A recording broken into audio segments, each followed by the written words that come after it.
Have you ever wondered how a boy's seemingly insignificant dance step could shake a financial empire to its core? Welcome to the true story of Elias Thorne, a powerful billionaire who believed money could solve every problem in the world. He built a perfect golden cage for his son Caleb after a terrible accident. But one night in a lavish restaurant, everything he believed in came crashing down, not because of a billion-dollar lawsuit, but because of a waitress and a simple invitation to dance. Let's see if arrogance can survive when faced with courage and dignity that cannot be bought. From the glittering canyons of Wall Street to the secluded sun-drenched shores of Malibu, the name Elias Thorne echoed with the undeniable clang of power. He was the architect of Thorne Global Ventures, a colossus that seemed to touch every corner of the modern world, a man whose net worth was measured not in millions, but in the kind of astronomical figures that render human comprehension futile. Elias believed with every fiber of his being that money was the ultimate key, a master key capable of unlocking any door, solving any problem, and building any fortress against the unpredictable chaos of life. He saw his world as a perfectly constructed gilded cage, and to him the gold was all that mattered. The bars, an invisible, inconsequential detail. And within this golden cage lived his son, young Caleb Thorne. 2 years ago, their lives shattered, not by a market crash or a hostile takeover, but by a rogue patch of ice on a pristine slope in the Swiss Alps. Caleb then, a vibrant 8-year-old, loved the rush of the wind, the feel of freedom on his skis. But that day, freedom turned to fate, and a devastating accident left him with a spinal cord injury permanently altering the landscape of his young life. Elias, in his characteristic fashion, responded with an immediate, overwhelming force of resources. The best specialists flown in from every continent, state-of-the-art rehabilitation equipment, transformed their sprawling Beverly Hills mansion into a private medical facility. Caleb had an army of elite therapists, neurologists, and nurses all dedicated to his recovery. Yet despite this lavish, relentless pursuit of a cure, a profound silence had settled over Caleb. His days were a meticulously scheduled routine of therapies, exercises, and consultations. He was a project, not a person. Every effort, every expensive intervention was designed to fix him, to bring him back to the boy he was before. But the boy before was gone, replaced by a quiet, often anxious spirit. Elias couldn't see past the medical charts and the expert opinions. He didn't see the fear in Caleb's eyes, the quiet despair that lurked behind forced smiles. Caleb was constantly helped, guided, corrected, but never truly understood. It's a common heartbreaking misconception, isn't it? This idea that wealth can simply buy away pain, especially the invisible kind that settles deep in the soul. Elias, blinded by his own grief and a controlling nature born of fear, believed he could buy back his son's health, his happiness, his very self. He meticulously curated every aspect of Caleb's existence, failing to realize that true healing isn't about control. It's about connection and allowing a spirit to breathe, even if it breathes differently now. Then came that fateful night at the Meridian, an institution of New York City's elite nestled in the heart of Manhattan. The kind of place where hushed conversations about multi-million-dollar deals drifted across tables laden with glistening silverware, where the clinking of champagne flutes was the loudest sound. Elias had, against his usual judgment, brought Caleb out for dinner. A rare foray into public, a calculated risk he was already regretting. The air was thick with the scent of expensive perfume and unspoken social rules. Every glance felt like a judgment, every whispered word a critique. Amidst this stiff grandeur, a figure moved with an almost ethereal grace, Ms. Anya Dubois. She wasn't just a server. She carried herself with a quiet dignity, an observer of human nature. You saw it in the calm precision of her movements, the subtle knowing in her eyes. Her uniform was simple, yet on her, it spoke of an inner strength that transcended her profession. Anya was just doing her job navigating the demanding clientele of the Meridian, when a small, hesitant voice cut through the background hum of the live piano. "Excuse me, would you like to dance?" It was Caleb. 10 years old, his legs encased in the stark, unyielding metal of his braces, visibly shaking. His hand, frail yet determined, reached out to Anya. The elegant conversation at Kingsley's Manhattan's most exclusive restaurant ceased. Cutlery froze in midair. Dozens of eyes fixed on the small space between the tables. The silence that fell was so thick it seemed to have weight.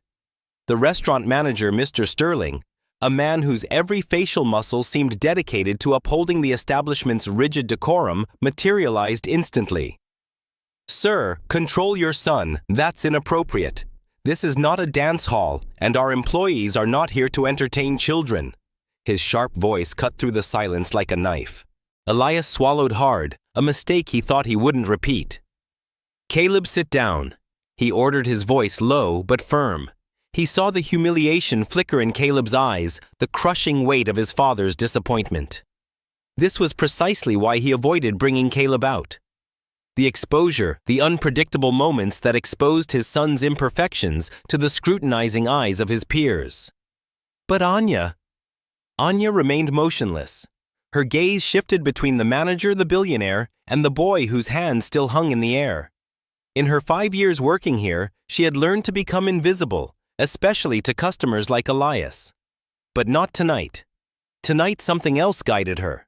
Her voice, calm and clear, broke the tension. "Mr. Sterling, I'm leaving.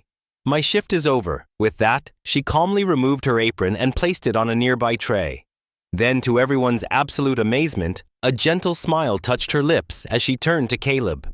She took his outstretched hand. "I can't dance in an apron," she said, a playful lilt in her voice. Elias stood up abruptly. "What do you think you're doing?" Anya met his furious gaze, unwavering. "I'm accepting an invitation, sir." Before anyone, especially the fuming Mr. Sterling, could interfere, Caleb took a hesitant step forward. His foot dragged painfully across the polished floor, and the metal of his braces screeched. But Anya didn't try to guide him or hurry him. She simply adjusted her own pace to his.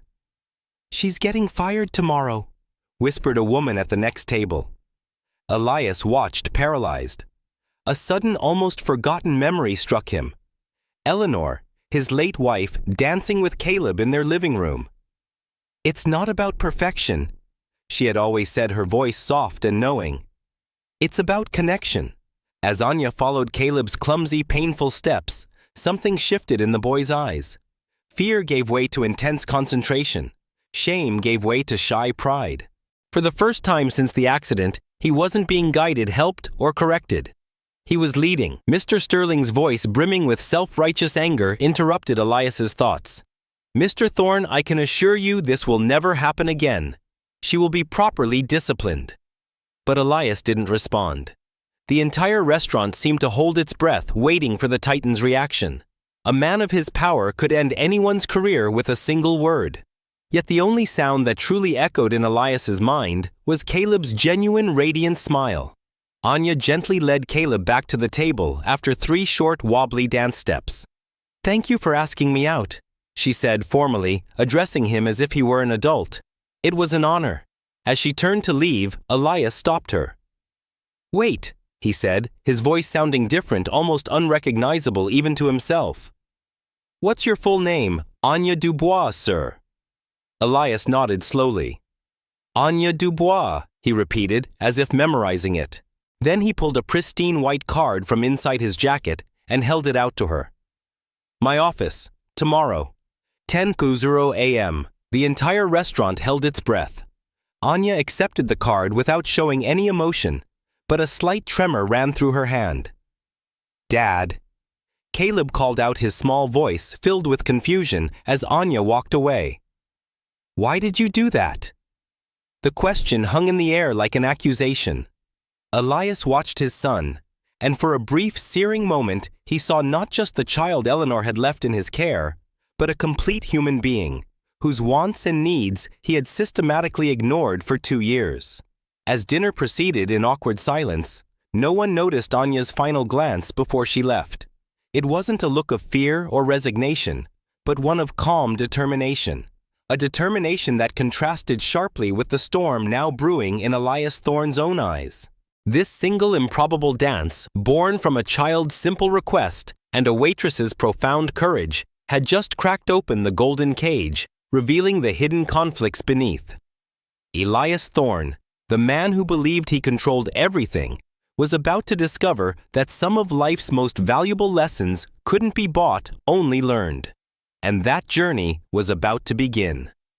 The dance itself, those 3 wobbly steps across the polished floor of the Meridian, felt like an eternity. For Elias, it was a slow-motion unraveling of his meticulously ordered world. Anya, with every gentle sway and every intuitive adjustment of her pace to Caleb's, wasn't just moving. She was demonstrating a profound understanding of presence and partnership. She wasn't trying to fix Caleb. She was simply with him. And in that moment, Elias saw it.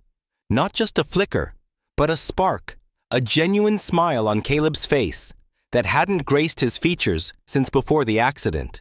It was raw, unadulterated joy, untainted by therapy schedules or medical directives. The hushed restaurant watched a silent jury as this improbable duet unfolded, challenging every unspoken rule of their exclusive universe. The next morning, Elias Thorne sat in his opulent office high above the city where deals worth billions were forged and futures were decided with a stroke of a pen. The panoramic views of the skyline seemed to underscore his absolute dominion. This was his kingdom, polished chrome and glass, an environment designed to intimidate, to confirm the pecking order of power. At precisely 10 a.m., the heavy oak doors swung open, and Anya Dubois stepped in. Elias, accustomed to people trembling in his presence, observed her with a keen analytical gaze. She carried herself with the same quiet dignity as the night before, her simple attire, a stark contrast to the boardroom's lavishness. He got straight to the point. "Ms. Dubois." He began his voice, the smooth baritone of a man used to commanding respect. "I'm prepared to make you an offer. A substantial one. You'll be Caleb's personal companion and therapist. We'll provide a residence a salary 5 times what you currently earn. Consider it a mutually beneficial arrangement." He framed it as an opportunity, a generous hand extended. He genuinely believed he was offering her the world because in his world, money was the world. He was trying to buy the spark she had ignited in his son, to contain it, to control it within his golden cage. His language was all transactional, viewing people as assets, problems to be managed, and solutions that could be acquired. But Anya, to Elias's profound shock, didn't hesitate. Her gaze was steady, unwavering, meeting his directly. "Mr. Thorne," she began, her voice calm but firm, "I appreciate your offer, truly, but I must decline." Elias's jaw tightened. No one declined Elias Thorne. He leaned forward, a flicker of irritation in his eyes. "Are you implying my offer isn't generous enough? We can discuss terms." "It's not about the terms, Mr. Thorne," Anya replied, her voice gaining a quiet steel. "My values are not for sale. I don't work for people who see only my color or my social class before they see my competence. And I certainly don't work for people who try to buy solutions to emotional problems." She wasn't angry. She was principled. This wasn't a negotiation. It was a declaration. Elias watched, stunned. He was used to people being impressed or intimidated or bought. He wasn't used to being challenged. "My son," Elias retorted, a defensive edge to his voice, "has the best specialists in the country. Physical therapists, neurologists, psychologists. What you did yesterday, it was just a dance." He tried to dismiss it, to diminish its significance. But even as he spoke, the words he knew they were a lie. "It was the first time I've seen him smile since the accident, Mr. Thorne," Anya countered softly, but with an impact that struck him like a physical blow. "He doesn't need more experts to guide him. He needs space to lead his own life." She moved towards the door, then paused, turning back. The look in her eyes held a quiet dare. "If you truly care about your son, if you want to see him truly heal, bring him to us. Not as a patient to be fixed, but as a participant to be celebrated. Our program is called Rhythm and Resilience. Classes are on Tuesdays and Thursdays at 4:00 p.m. The first class is free." She placed a simple card, not a business card, but a small, vibrantly colored flyer on his polished desk. "Lucas doesn't need more experts. He needs space to lead his own life." Anya turned and left the office, leaving Elias Thorne alone in his gilded cage, the silent roar of his own ego, now challenged by the quiet strength of an unbought spirit. He looked at the colorful flyer on his desk, a stark contrast to the monochrome perfection of his world. He had expected to buy a solution to dictate terms. Instead, he had been offered a challenge that would lead him to a place far removed from his towers of power, to a revelation that would shatter his perceptions and redefine everything he thought he knew about strength healing and true leadership. The clash of their worlds had just begun. Elias Thorne was a man who abhorred being told what to do, especially by someone he perceived to be beneath him. Yet Anya Dubois's challenge gnawed at him. Her words, "If you truly care about your son, bring him to us," resonated with an uncomfortable truth. He saw the spark in Caleb's eyes from that dance, a spark his money and his experts hadn't been able to ignite. So with a mix of stubborn pride and a desperate flicker of hope, Elias found himself driving a gleaming black SUV through the bustling, vibrant streets of Brooklyn, far from the manicured avenues of Beverly Hills. The address led him to what looked at first glance like a simple old community warehouse. Not a gleaming modern medical facility, but a building with character, its brick facade adorned with colorful murals depicting children dancing. The stark contrast to Thorne Global Ventures was jarring. Here the air vibrated with a different kind of energy. The rhythmic thump of a drum, the joyful squeal of children, the faint scent of sweat and determination. This was rhythm and resilience.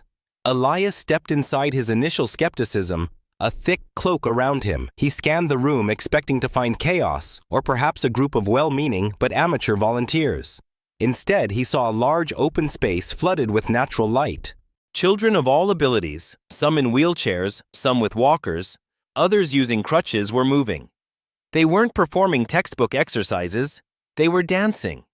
There was no pity in the air, only a palpable sense of freedom and fierce joy. Anya, radiating calm energy, was not leading but moving among them, her presence a gentle current guiding the flow. She encouraged, she demonstrated, she celebrated every small victory. Elias's gaze lingered on Caleb, who for the first time in what felt like forever, wasn't rigid with fear. He was struggling, yes, but he was trying his small face alight with an intensity Elias hadn't witnessed in years. A warm, knowing voice broke through Elias's observations. "Mr. Thorne, I presume I'm Dr. Imani Carter." Elias turned to see a woman with kind, intelligent eyes, a dignified bearing, and an aura of quiet authority. She carried herself with the wisdom of someone who had seen much and understood more. "Anya mentioned you might grace us with your presence." Dr. Carter led him to a quieter corner, her voice low but clear. "So you've seen the magic, haven't you?" she asked, a gentle smile playing on her lips. The magic of movement autonomy, of neural reconfiguration, without the sterile confines of a clinic. Elias, still processing the raw, unbridled energy of the room, found himself nodding. "It's different." Dr. Carter chuckled softly. "Different indeed. You know, Mr. Thorne, your foundation rejected Anya's research proposals 3 times. Elias stiffened. "My foundation receives thousands of proposals. I'm not involved in every philanthropic decision." "Of course not." Dr. Carter acknowledged, her tone unwavering. "But these were unique. Anya Dubois, with her sister Zuri, co-founded this program. Anya herself holds a bachelor's in child development and was halfway through her master's in special education when family circumstances caring for a sick sister actually forced her to defer. But her brilliance didn't dim. She poured her knowledge into this program, drawing on cutting-edge research in neuroplasticity and the profound connection between rhythm emotion and motor function." Elias felt a cold wave of realization wash over him. His foundation, his meticulous system designed to identify and fund innovation, had dismissed this woman as just a server. He, the visionary CEO, had overlooked true genius because it didn't come wrapped in a suit or presented in a format he recognized. This wasn't just about his personal prejudice. It was about the systemic short-sightedness of his own empire, blinded by conventional metrics and a subtle, insidious bias against anything that didn't fit its established mold. The gold bars of his cage were suddenly glaringly visible, not just trapping him, but blinding him. Just then, a collective gasp rippled through the warehouse. Elias's head snapped back to the center of the room. Caleb, supported only by his own unwavering determination and the quiet encouragement from Anya, had taken a step. Not a shuffle, not a drag, but a full, independent step. His face was a mixture of intense concentration and pure, unadulterated triumph. A raw, choked sound escaped Elias's throat, a sound he hadn't made since the accident. And then, as if on cue, the flashes began. The subtle click of camera shutters. Local news crews tipped off by someone, perhaps by Anya herself as part of her plan, poured into the warehouse microphones thrust forward.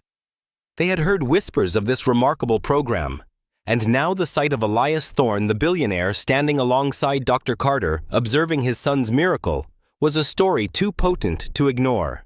A reporter's voice cut through the air. "Mr. Thorne, what brings you here today?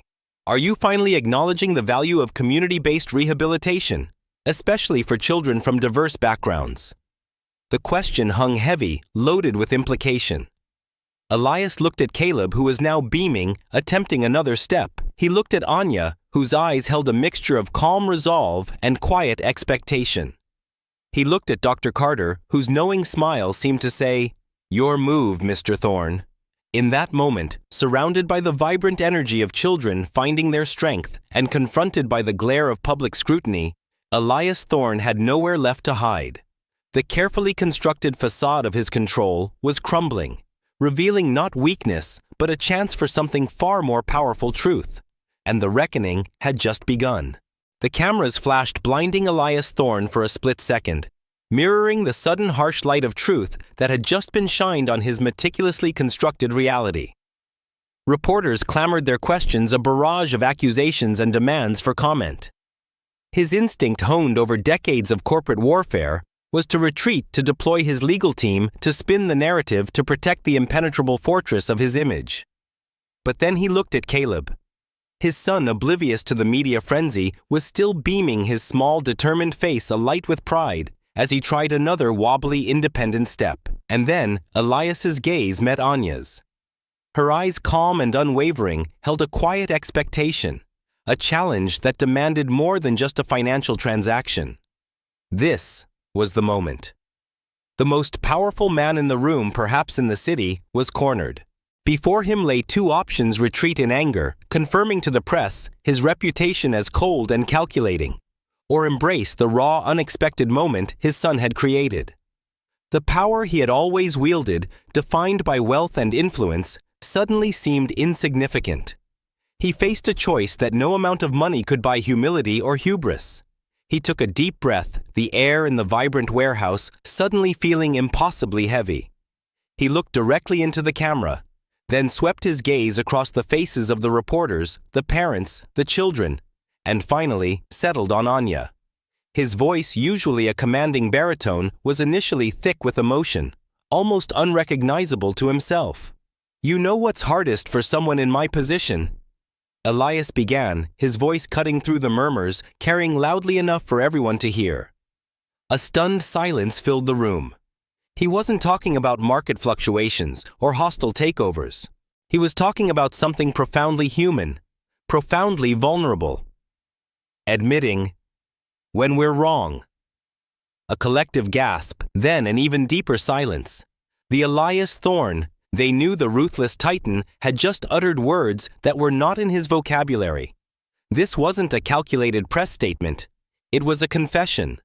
The Montgomery Foundation, he continued, his voice gaining strength, now infused with a raw, undeniable sincerity, is pleased to announce a commitment to fully fund Freedom Steps for the next 5 years, and to build a permanent rehabilitation center based on the methodology developed by Dr. Mercer and Ms. Johnson.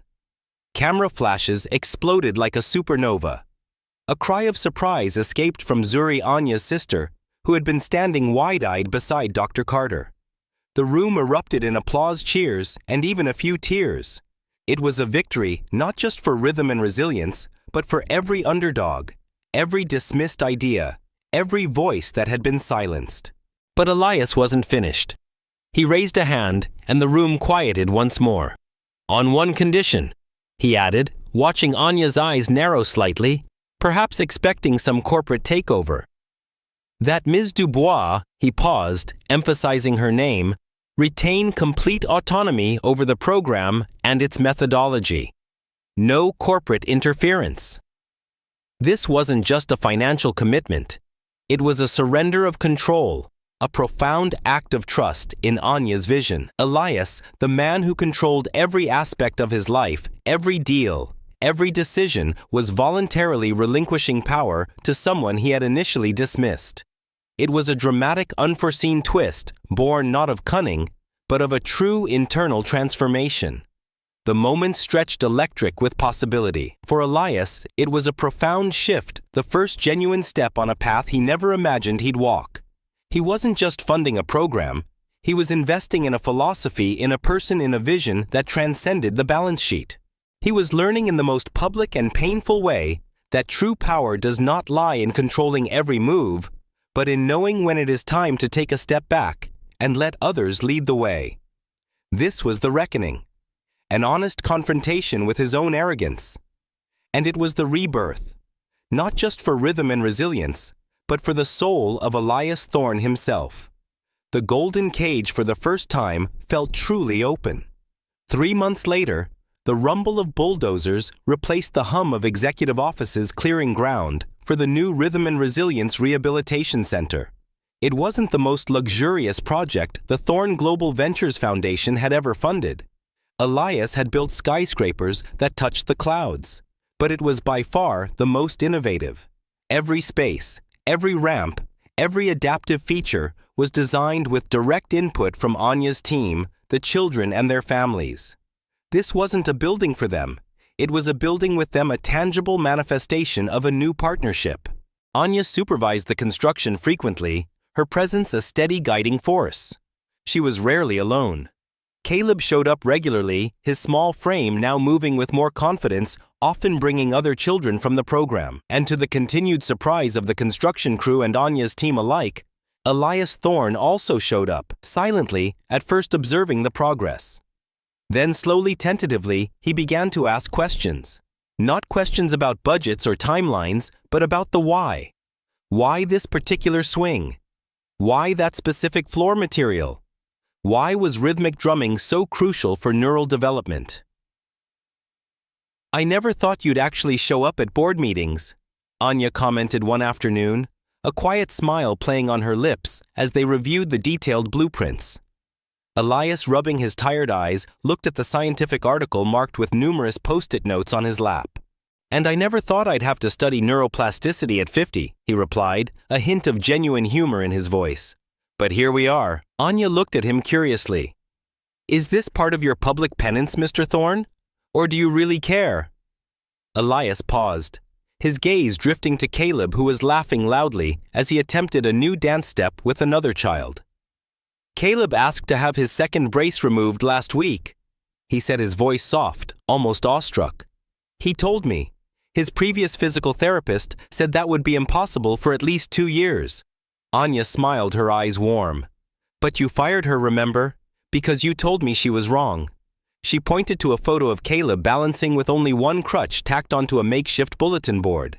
And she was. He's progressing faster than any traditional medical prediction. A comfortable silence settled between them, broken only by the distant sounds of construction and Caleb's joyful shouts. Then Elias spoke, his voice low, almost a whisper. "Why did you never accept my apology, Anya?" Anya turned to him, her expression thoughtful. "Because you never apologized, Mr. Thorne. You redirected resources, you changed policies, you funded our program. That's not an apology, that's compensation." Elias nodded slowly, processing her words. Fair again. 6 months later, the opening ceremony of the new Rhythm and Resilience Center bore little resemblance to that tense night in the Meridian restaurant. The huge adaptive space was filled with children all moving freely, their laughter echoing through the halls. In the center of the main hall, Caleb, now wearing only a lightweight brace on his left leg, led a small choreographed routine with 3 other children. His movements were still limited, but they flowed with a confidence no doctor had predicted. Elias watched from a distance, not interfering his arms, uncrossed his posture, relaxed. "He doesn't need you to hold him anymore," Anya said, approaching quietly. "No," Elias agreed, his eyes never leaving Caleb. "But he still needs me to be around. Crucial difference." He turned to face her, a rare, genuine softness in his eyes. "Thank you," he said simply. "For what exactly?" Anya prompted gently. "For teaching me to follow," he replied. A reporter, recognizing Elias, approached, eager for a soundbite. "Mr. Thorne, how does it feel to see your son's progress?"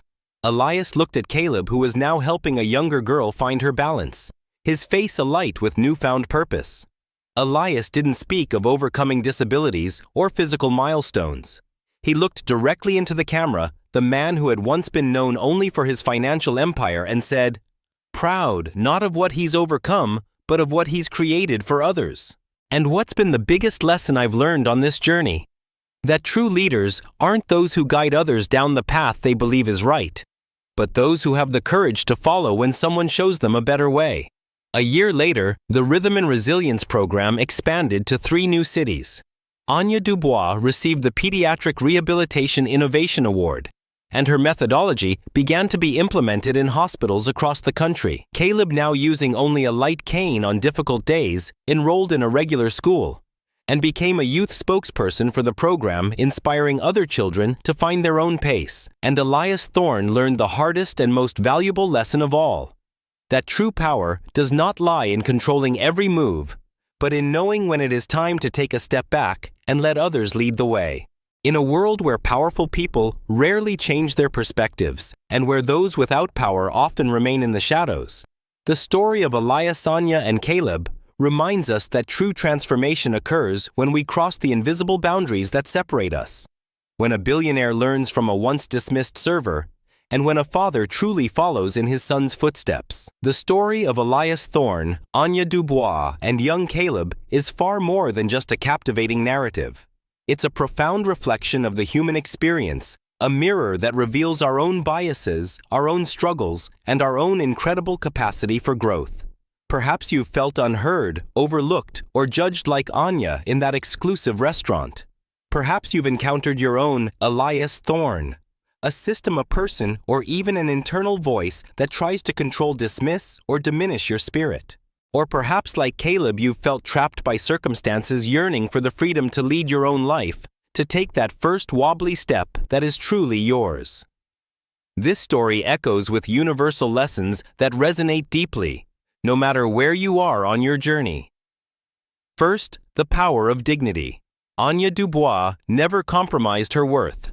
She demonstrated that your value is not for sale, that true integrity radiates from within, stronger than any offer, any dismissal, or any prejudice. Her refusal to be bought was not just a personal victory, but a powerful statement for anyone who has ever been made to feel less than. Second, the courage to lead from within. Lucas, despite his physical limitations, dared to ask for a dance. He yearned for agency, for the simple human right to initiate. His journey and the philosophy of rhythm and resilience teach us that true leadership isn't always about being at the front of the pack, but about finding your own rhythm, trusting your intuition, and having the courage to take an authentic first step, even when the world tells you it's impossible. Third, the beauty of unconventional paths. Elias, in his pursuit of the best, overlooked the truly innovative. He learned that sometimes the greatest breakthroughs, the most profound healing, come from places the powerful overlook, from methods that defy traditional logic, and from voices that aren't amplified by mainstream channels. It's a powerful reminder to open our minds to solutions and wisdom found outside our comfort zones. And finally, the strength in vulnerability. Elias's greatest strength, his true transformation, didn't come from a power play or a successful business deal.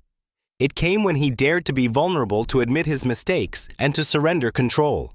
His journey proves that humility, when embraced, can unlock deeper connections and a more meaningful sense of purpose than any amount of wealth ever could. So what is your unseen dance? What is the quiet truth you hold that needs to be expressed despite the world's noise?